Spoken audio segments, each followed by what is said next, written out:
사랑하는 국민 여러분, 그리고 원식 의장님과 선배 동료 의원 여러분, 대전 동구 출신 장철민입니다. 앞에 나와서 보니까 좀 많이 안 계시긴 하네요. 특히 국민의힘 의원님들께도 좀 드리고 싶은 말씀이 있었는데 이 세 분밖에 안 계셔서 좀 아쉽기는 합니다. 그러면 바로 이 질의 시작하도록 하겠습니다. 저 부총리님 나와주시죠.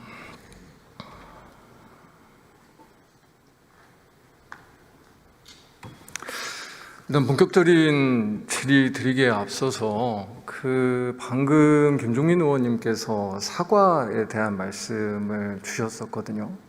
근데 이 부분에 대해서 사과는 제일 쉬운 일이다. 그냥 할 일 제대로 하면 된다. 라고 말씀하셨는데 그 쉬운 일을 윤석열 전 대통령 탄핵된 이후에 단 한 분도 안 하고 있습니다. 윤석열 본인조차 사과 비슷한 것도 하지 않고요. 정부를 지금 대표하는 한덕수 권한대행이 그런 얘기 했다는 거를 제가 거의 아예 확인해 보지 못했고요. 국무위원 중에 어떤 분이 국민들께 우리 공동체에, 우리 역사에 성찰하고 사과했다는 얘기 들어본 적이 없고요.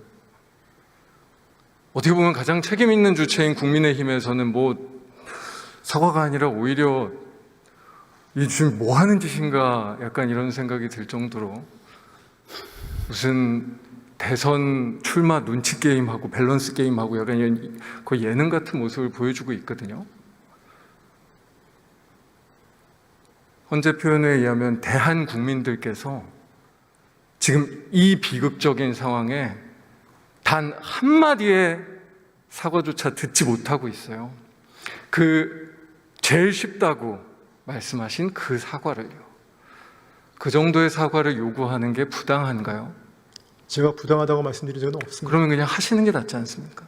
저는 그런 방법으로 사과하지 않겠습니다. 왜요? 저는 제가 임기 동안에, 그러니까 남은 기간 동안에 제가 더욱더 제 몸을 불살라서 혼신의 힘을 다해서 민생 안정하고 국민들의 어려움을 덜어드리기 위해서 최선을 다하겠습니다. 그러니까 그냥 저 같으면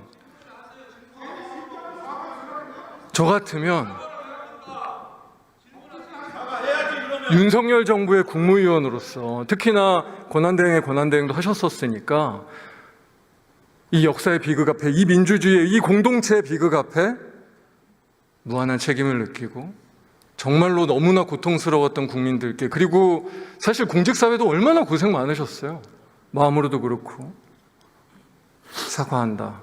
그 사과와 성찰의 마음으로 최선을 다하겠다. 이 정도의 얘기가 어렵습니까? 그리고 지금 부총리님이 얘기하신 거랑 그렇게 다른가요, 그게? 왜 사과하지 않겠다는 그런 의지를 표현하시는 거죠? 도대체 왜요? 의지를 표현하는 게 아닙니다. 그럼 사과하시면 되는 거죠. 그렇게 말씀을 드리는 겁니다. 제 생각을 말씀을 드리는 겁니다. 그러니까 왜 그렇게 말씀을 드리시는지 제가 제 생각을 도저히 이해가 정말로 네. 지금 이 윤석열 파면이라는 이 상황이, 그리고 이 말도 안 되는 계엄이라는 이 상황이 대한국민인 우리 국민들께서 사과 한마디 못 받으실 그런 상황입니까? 의원님, 제가 계엄 이후에 여러 가지 말씀을 의원님들께 드렸고 제 소회도 말씀을 드렸습니다. 그렇기 때문에 이제는 제가 남은 기간 동안에 최선을 다하는 모습을 보이는 게 제가 그렇게 저한테는 그게 사과의 방법이라고 생각해서 그렇게 말씀을 드리는 겁니다. 말과 행동이 일치되면 더 좋은 거 아니에요, 그러면? 말로도 사과하고 행동으로도 사과하고 그 성찰이 어떻게 보면 지금까지 이렇게 망가져온 나라를 바꿔나가는 데 있어서 굉장히 중요한 그런 변곡점을 만들어낼 수도 있는 거 아닙니까? 지금 사실 아무도 사과하고 있지 않잖아요. 지금 국민의힘에서도 그렇고 누가 책임 있는 말들을 하고 있습니까? 100번도 1000번도 10,000번도 성찰하고 사과해야 되는 거 아닙니까? 저는 솔직히 말씀 주셔서 그런데 할 수 있어요. 이 비극 앞에 국회의원을 한 사람으로서 이 국민들의 고통, 이 역사의 파괴 우리의 공동체가 아는 이 상처에 대해서 국회의원 한 사람으로서 너무나 죄송합니다. 너무나 죄송합니다. 그래서 우리 사회가, 우리의 정치가 그 성찰, 그 반성에 서 다시 시작해야 된다고 생각합니다. 저도 의원님 말씀에 공감하고 잘 경청하고 있습니다. 참 우리 국민들 사과받기 어렵네요. 우리 국민들이 지금 정부에 뭐 어쨌든 며칠 안 남은 굉장히 과도적인 정부이긴 하지만 책임 있는 분들의 그 말씀 한번 듣기가 그렇게 어렵네요. 그런 이야기는 참 듣기 어려운데 우리가 대선 출마설은 참 많이 듣고 있어요. 한덕수 총리는 대선 출마합니까? 저는 전혀 알고 있지 못합니다. 아니 되게 중요한 일이잖아요. 왜냐하면 지금 권한대행을 하셨었는데 실제로 권한대행을 하셨으니까 한덕수 총리가 출마를 하는 순간 또다시 권한대행이 되시는 거잖아요. 아셔야 되는 거 아닙니까? 글쎄, 그러면 저한테 주어진 일을 전 할 뿐입니다. 네. 아 그냥 한덕수 총리가 출마하면 권한대행 그냥 다시 저한테 하시는 그걸 거죠? 물어보시는 게 네. 적절한 사람은 아니지 않습니까? 아, 그러면 본인에 대해서 여쭤보겠습니다. 출마하십니까? 전 당연히 안 하죠. 그럼 뒤에 계신 국민의원들 중에 누구 출마하십니까? 하신 분 계십니까? 다 안 하시죠? 대선 출마한다는 거 굉장히 쉽게 얘기할 수 있습니다. 지금 부총리님도 당연히 안 합니다라고 얘기하잖아요. 그러면 왜 한덕수 총리는 대선 출마 안 한다? 지금 부총리님 얘기하시는 것처럼 사과는 쉬운데 내가 해야 되는 사명이 있기 때문에 최선을 다해서 국민을 위해서 일하겠다. 이런 얘기 왜 못합니까? 생각이 있으니까 못하는 거 아니에요? 대선 출마의 그 빌드업을 하고 싶으니까 못하는 거 아니에요? 왜냐면 부총리님은 쉽게 얘기하시잖아요. 다른 국회의원들도 제가 알기로는 이미 열심히 선거운동하고 계신 김문수 전 장관님 말고는 이미 뜻 있는 분들은 나가셨고, 저는 사실 개인적으로는 한덕수 총리가 대선 출마해도 저는 전략적으로 우리 당에는 뭐 나쁘지 않다고 생각합니다. 제2의 윤석열의 아바타와 다음 대선을 치르니까. 그래서 사실 저는 개인적으로는 우리 국민의원들께서 한덕수 총리 한번 나가보시라 라고 해봐도 좋다고 생각합니다. 그런데 너무 대한민국의 비극 아닙니까?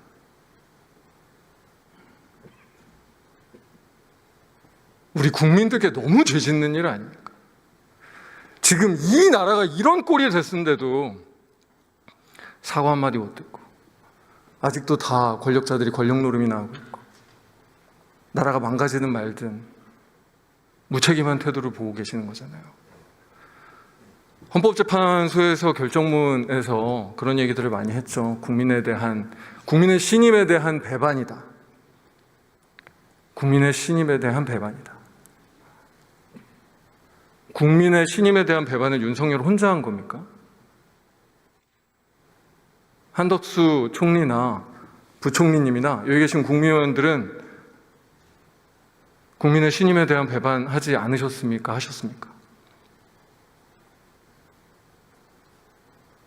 답변 부탁드립니다. 국민의 신임에 배반하셨습니까? 하지 않으셨습니까? 제가 계엄 이후에 여러 가지 같은 말씀을 드렸습니다. 네. 국민의 신임을 배반했는지에 대해서도 말씀 주셨습니까?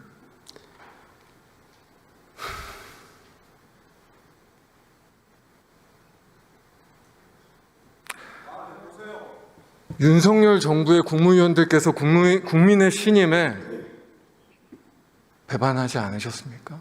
지금 한덕수 총리가 말도 안 되는 헌재 재판관들 임명하는 행태나 오늘도 계속 얘기 나왔지만 국민의힘과 관련된 인사들을 제가 알기로는 거의 30명 가까이인데요.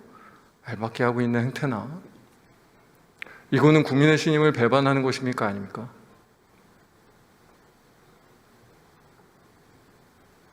뭐 답변은 그냥 안 하실. 아니, 그게 아니고 지금 아까 인사 말씀을 하셨는데 공기업 인사, 공공기관 인사는 제가 뭐 답변들이 있지 않고 그 부분들이 뭐 알박기라는 정의가 뭔지는 모르겠습니다만 그 해당 장관들이 해외 제청을 하거나 해서 뭐 권한 대행이든 하신 것입니다. 그런데 그런 부분들은 관련 절차에 따라서 한 것인데 그 모든 걸 그렇게 하나 그룹핑을 해가지고 모두 알박기다라고 말씀을 하시는 부분에 대해서 제가 구체적으로 알지 못합니다. 그래서 말씀을 드리지 못하는 겁니다. 아니, 제가 저기 답변드릴게요. 왜냐면 공공기관들의 임원이 임기가 끝나면 당연히 그 부분은 그 연속성을 위해서 그 서비스가 지속돼야 되지 않겠습니까? 그게 원칙 아니겠습니까? 국민의 신임이라는 건 뭘까요? 헌법재판소에서 얘기한 국민의 신임, 진짜 우리 국민들께서 가진 국민의 신임이 뭐 권한대행도 하시고 지금도 뭐 부총리시니까 하니까 국민의 신임이 뭘까요? 글쎄 뭐 저는 의원님이 생각하는 저도 국민의 신임에 대해서 의원님은 말씀을 하시는데 과연 의원님께서 저도 국무위원인데 물론 제가 아까 말씀드린 것을 제가 무책임하고 당신은 국민의 신임에서 알고 있느냐라는 거에 대한 뭐라 그럴까요? 조금은 의원님은 아시는데 저는 모르는 사람처럼 말씀하시는 부분에 대해서는 그냥 부총리님의 생각을 말씀해 주세요. 이방입니다. 왜냐하면 헌법재판소 결정문이라고 하는 것은 사실 우리 역사에 남을 굉장히 중요한 메시지였고 국민의 신임을 배반하지 말아야 된다는 건 사실 우리 공공에서 일하는 사람들뿐만 아니라 앞으로의 대한민국과 우리 국민들께서 모두 함께 생각해 볼 만한 일입니다. 국민의 신임은 무엇인가? 우리는 국민의 신임을 무엇이라고 생각하고 지켜나가야 하는가? 저도 나름 제 생각이 있지만 부총리님도 생각하실 수 있는 거잖아요. 말씀 주시죠. 뭐 지금 대행 내각에서의 국무위원이 가지는 국민의 신임이라 함은 예를 들어서 여러 가지 지금 글로벌 대내 불확실성이 있는 상황에서 국민들이 많은 걱정을 하고 계시니까 이 부분에 대해서 걱정을 덜어드리는 그런 것들이 저는 지금 제가 해야 될 일이라고 생각하고 있습니다. 제가 생각하기엔 제 생각입니다. 국민들께서는 보통 그런 믿음들을 가지고 계세요. 나라가 이렇게 개판이어도 정치인들이 아무리 이상한 짓을 해도 그래도 누군가들이 할 일을 해서 누군가들은 우리 국가 시스템 안에서 특히 아마 여기에 있는 관료들에 대한 믿음이실 텐데 그래도 똑바로 일하는 사람들이 있어서 대한민국이 제대로 돌아간다. 그래도 우리가 나아간다. 그럼 뭐 저랑 비슷한 거라고 생각합니다. 그런 믿음들을 가지고 계세요. 그 믿음 안에 우리가 그걸 배반하면 안 되는 거고요. 근데 지금 이 7주 남은 정부가 보여주고 있는 모습이 뭡니까? 지금 의원님 여기 앉아 계신 국무위원을 포함하면 저도 마찬가지인데 지금 말씀하신 의원과 같은 생각입니다. 우린 시스템에 돌아간다. 시스템에 돌아가기 때문에 이 부분들에 대한 국민들이 걱정이 되지 않도록 하겠다라는 생각으로 지금 각자 지금 그 부분에 대해서 열심히 하고 있습니다. 그런데 국민들이 그런 믿음을 가지시는 게 아니라 윤석열의 단좋은 세력이 가진 탐욕만 보시고 있지 않나요? 뭐 의원님이 그렇게 보셨거나 누가 그렇게 보신 분이 있으면은 뭐 그 부분은 저희가 반성해야 될 부분입니다. 그렇지만 그렇지 않습니다. 탐욕이 아닙니까?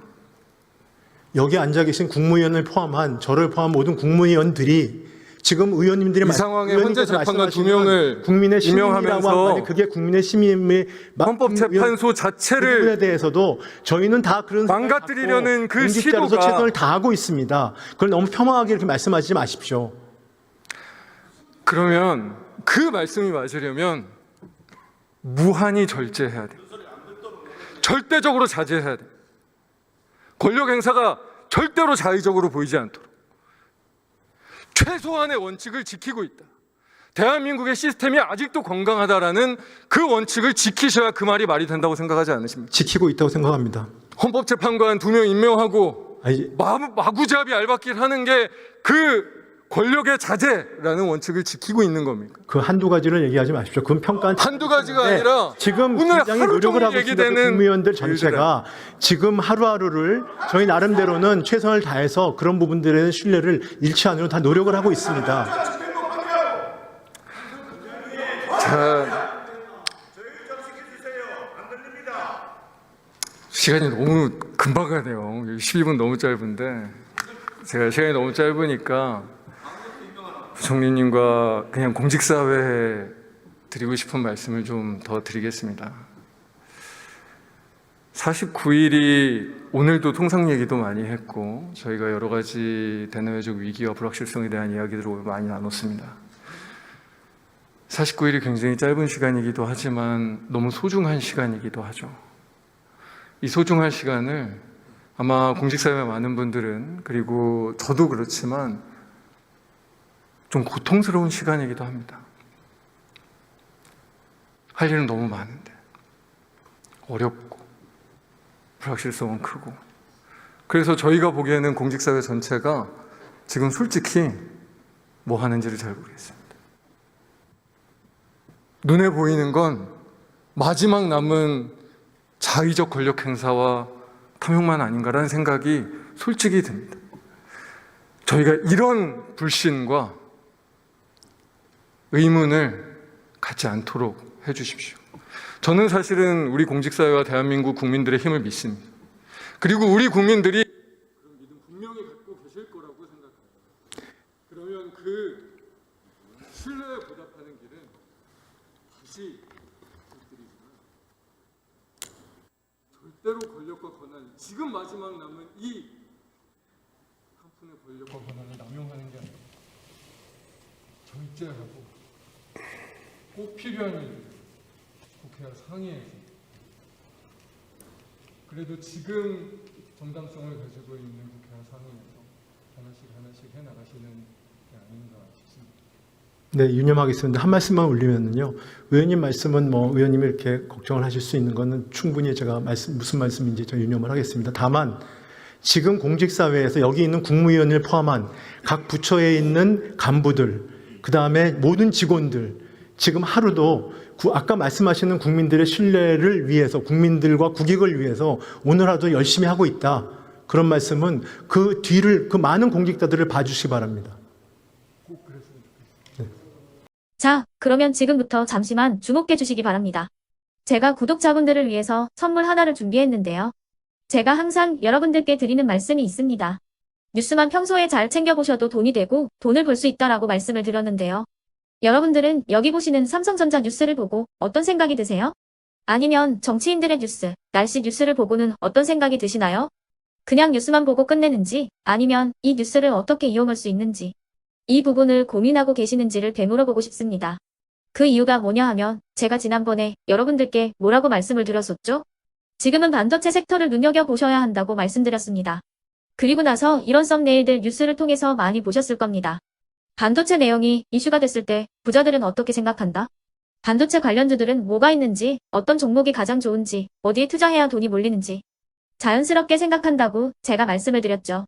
그 이유가 뭐냐 하면 부자들이 봤을 때는 이슈가 곧 돈으로 이어지고 그 이슈가 나에게 돈을 벌어준다는 경험적 확신이 있기 때문에 부자들은 항상 이런 사회적 이슈를 관심 있게 챙겨본다고 제가 말씀을 드렸습니다. 이번에도 마찬가지인데요. 제가 지난번에 시청자분들과 함께하는 주식으로 수익 내기 이벤트를 진행했었죠. 당연히 100% 무료로 진행을 했었고요. 여기 보시면 아시겠지만 제가 지난번에도 구독이라고 보내주신 모든 시청자분들께 반도체 관련주 중에 가장 크게 급등할 딱 한 종목, 많은 종목도 아니라 한미반도체 한 종목을 여러분들께 추천드렸어요. 그러면서 여기 나와 있는 대로 정확히 얼마에 매수해야 하는지, 그리고 수익률이 어느 정도 나왔을 때 팔아야 하는지를, 이런 부분들까지 여러분들에게 정확히 알려드렸었는데 지금 실제로 어떻게 되었다? 오른쪽을 보시면 아시겠지만 제가 지난번 문자 발송으로 이 한미 반도체를 소개해드리고 나서 실제로 이렇게 5배 이상 어마무시한 상승이 나왔습니다. 100만 원만 투자를 했어도 무려 500만 원이 넘는 수익금이 생긴 거죠. 그래서 당시에도 굉장히 많은 분들이 제가 드린 이 한미 반도체로 수익을 내실 수가 있으셨을 텐데요. 다시 한번 축하드린다고 말씀을 드리겠고, 이번에도 마찬가지입니다. 앞으로도 2024년, 2025년 계속해서 기대해볼 섹터는 AI입니다. 그 중에서도 AI 반도체는 그 누구도 부정할 수 없는 미래 성장 산업입니다. 그러면 우리가 어떻게 생각해 볼 수 있을까요? AI 반도체 종목 중에 앞으로 크게 대장 역할을 하면서 10배 이상 급등할 수 있는 텐베고 종목을 지금부터 열심히 추적해야 한다는 겁니다. 큰 돈을 투자하지 않더라도 월급의 일부분, 아주 소액이라도 이 종목을 모아가야 수백 %의 수익률을 손에 쥘 수 있는 것이죠. 지금 여러분이 보고 계시는 이 유튜브 또한 AI 반도체와 아주 밀접한 연관이 있고 반도체야말로 대한민국의 핵심 산업으로 앞으로 더더욱 시장은 성장할 수밖에 없습니다. 그렇기 때문에 제가 이번에도 뭘 보내드리고 있냐면 지난번과 똑같이 구독이라는 문자를 보내주시면 제가 AI 반도체 관련주 중에 앞으로 대장주 역할을 하면서 주가가 가장 크게 급등할 한 종목을 여러분들께 문자 발송으로 종목명과 사고 파는 시점을 모두 알려드릴 건데요. 그 문자를 받고 여러분들이 주식으로 돈 버는 연습을 한번 해보셨으면 좋겠고요. 혹시라도 나는 주식을 하지 않는다 하시는 분들은 주변에 주식하시는 지인분들에게 말씀을 해주셔도 되고요. 아니면 연세가 있으셔서 투자가 어렵다 하시는 분들은 이 종목을 자녀분들에게 한번 사봐라. 이걸로 한번 수익을 내봐라. 이렇게 조언을 해주실 수도 있는 거겠죠. 그래서 지금 이 영상을 보시는 시청자분들 중에 나도 이번 종목이 좀 궁금하다 하시는 분들은요. 누구나 상관없이 그리고 어느 시간대나 상관없이 부담없이 010-2514-5930번으로 구독이라는 문자 보내주시면 제가 이번에도 똑같이 무료 추천 급등주 문자를 보내드리겠습니다. 이해되시겠죠? 제 번호 010-2514-5930번으로 구독이라는 문자 보내주시면 여러분들이 직접 이슈를 통해서 돈 버는 연습을 해보실 수가 있는 거고 제가 돈을 받는 것도 아니고 투자를 대신해 드리는 것도 아니기 때문에 부담 없이 신청해 주시면 되는 겁니다. 그리고 수익이 나면 저는 다른 것은 하나도 바라지 않습니다. 제 채널에 구독, 좋아요 한 번씩만 눌러주시라 이렇게 다시 한번 말씀을 드리겠습니다.